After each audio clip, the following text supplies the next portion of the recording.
And these things, I would usually suggest planting them with a nurse crop of some sort at a light rate, just to give them a little protection from the winter. Have you ever tried cross-seeding them into a standing grass field? I myself have not, no personal experience. I would think yeah, I would think I would not do it with the Balanza. I don't think it will win the battle in competition. The burst seam, do you have any experience? My question is, this nitrogen production on the Balanza and the Mercy both, how realistic are those numbers? If it's a healthy crop, they're realistic. Now, is that not taking any cover off? Putting it Okay, so if you harvest the forage off, you're going to have less nitrogen going back into the system. As a general rule, half of it's above ground, half of it's below ground. I'm a simple agronomist as well. So about half top, half bottom. So then you got to ask yourself, well, what's going to do you more good? Letting it go in the soil or saving money and feeding it to the cows? Quite often, most people would pick feeding it to the cows because that's what's paying the bills today. I know my buddy who's not here, he would ask the question, if you take a wheat crop off and then planted one of those for nitrogen fixation and then let it grow. Okay. And then over winter, and then next year, what would you gain in that time as far as nitrogen fixation? A lot. And I would probably do a mixture of various legumes in that setting. So we have a 3-way clover blend that's really good, or clover mix. So ideally you want different root types. So in that mix there's yellow blossom sweet clover. This is for you. Yellow blossom sweet clover is a strong, deep taproot. And it can break up hard pans if it's not too wet. Okay, if it's too wet, it's going to die. And it has common medium red clover in it. That's a medium structured root. And I believe the other component is ladino clover, and that's a shallow root system. So I would go with something, the biodiversity in that setting, as opposed to picking one. Now you could choose, we're still learning about the Balanza. You could maybe spike it with a little bit of that and spike it with some other things. Mixtures are good. We can come up with thousands of them, and it would drive you guys absolutely nuts because there's already too much in here as it is. It gets confusing. That's why you need to work with your dealers on what they think would work with you. And Rod, I think we need to wrap it up. What's the practicality of growing nitrogen after wheat? That's what I just asked. Strong.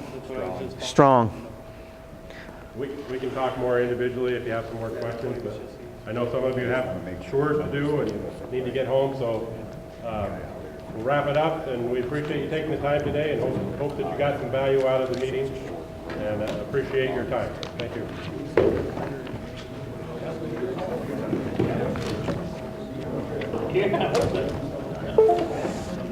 Yeah, if you could, that was actually his question. I asked you after wheat is really what. Okay. Yeah, that after wheat is an ideal time to improve your soils. That's the great big window that is missed by a lot of people. I got this, two years ago I had wheat. After the wheat, we put Austrian field peas, bin run oats, and a 50-50 mixture of crimson and medium red clover. Okay. With the intent to put it into corn this spring. Okay. With the wet weather, that didn't happen. Okay. That mix has been, and nothing's been harvested off because it's like 7 miles from home. Okay. So that has been growing this entire growing season. Okay. And now this spring I want to go into it. Okay. So it may or may not winter kill, suffocate itself this year. Yeah. I was surprised it went through, especially the crimson went through last winter, but it was a little bit milder. Well, crimson in a mixed setting, we'll find that it overwinters very well. In a pure crimson clover setting, once you get above like Route 80, it gets pretty iffy, and actually above the Pennsylvania Turnpike, it's a little iffy. But once you put it in mixtures, that's why we'd like to talk about the mixtures. It gives you so much more stability. That's when things, and, you know, and if you get any kind of snow cover up here, you know, it's going to save it. You know, we actually get more winter kill in, say, central Pennsylvania than we do in New York. Right, the snow cover is pretty variable. Yeah, well, it's just variable, and you guys are a little more consistent. Yeah, his thing was. Would you kill that? Would you kill that in the spring and green up? I had the ability to strip till it, and I was thinking about strip tilling, planting the corn in it, and then letting it go another couple of weeks and then kill it. Is it a wet field? No. If it was a wet field, I would encourage you to do a strip till, no matter what, because it would help suck the water out. There's a lot of talk on that topic right now. So the traditional no-till, is it going to be no-till? Either no-till. Traditional no-till people would tell you to kill early and, you know, let it be crispy and plant. And there's a lot of the advanced no-tillers are now going through the green. I don't want to lose any of the nitrogen because potentially there's a large amount of nutrients. Did you there. get slug issues? I think you're set up for a slug issue. So if you're using corn, and if, I don't know what brand of corn you're using, but the neonics, the cruisers and the ponchos and the, what's that one that starts with an A? Can't think of it right now. Anyway, there's another one. Penn State has accidentally discovered that they're making the slug problem worse. Yeah, because they're killing the beneficials. Killing the beneficials. No effect on Yeah, the guys that kill so the slug is bioaccumulating that insecticide, then the beneficial goes and tries to kill the slug, and it's dead, like almost instantly.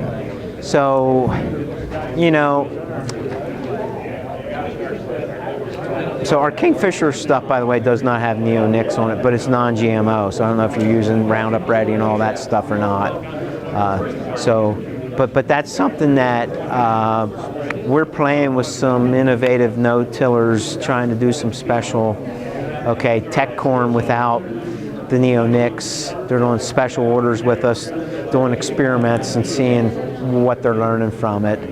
But it is something that, you know, I would not be surprised if the neonics go away over time. In Europe, they're already going. Canada, they're going in most of Canada, not necessarily all of it.